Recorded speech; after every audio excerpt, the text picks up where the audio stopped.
nakakalungkot, mga kapatid. Ang pakikinig ay oportunidad.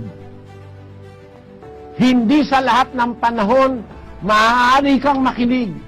Pagka meron kang pagkakataong makinig ng aral na totoo, malaking swerte't oportunidad yan.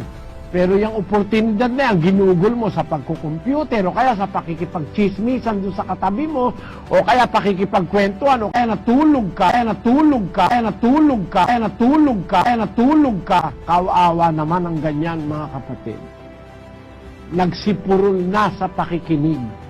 Merong nasumpungan si Pablo sa mga Ebreo, mga Israelita, na kanyang mga kababayan na naging Kristiyano. Sabi niya, marami pa sana akong sasabihin, mahirap ko nang saysayin kasi nagsipurol kayo sa pakikinig. Meron palang mga nagsipurol, mga kapatid. Wala nang nasang makinig. Kumbaga sa kurtsilyo, ayaw nang humiwa. Kahit ikatkat mo nang ikatkat na ganon, wala, ayaw nang tumalab yung kutsilyo, purol na eh. Meron pala napupurol din ang pakikinig. Ayaw na makinig. Yan. Meron bang ganyan? Kayo na makakasaksi, meron ganyan ngayon eh. Yung mga ganon, ang maaaring magutom at eventually, pag nagpatuloy yun, magiging mamamatayan sa kakulangan ng turo. Yang ganyang mga tao. Kaya ginigising ko ang inyong unawa, mga kapatid. Igalang natin ang pakikinig ng salita ng Diyos.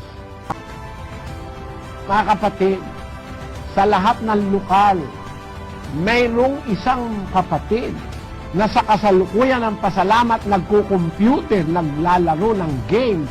Suspindihin ninyo, manggagawa, mga district servants, mga zone servants, mga KNP, TP, inuutusan ko kayong suspindihin ang sino mang mararapatang hindi gumagalang sa pakikinig ng salita ng Diyos. Suspindihin ninyo. Huwag niyong pag-aabuluin at pag nagpatuloy, ititiwalag natin. Malaking kalapastanganan sa Diyos. Kayo rin ang mapapasama. Sabi sa Biblia, merong nagugutom,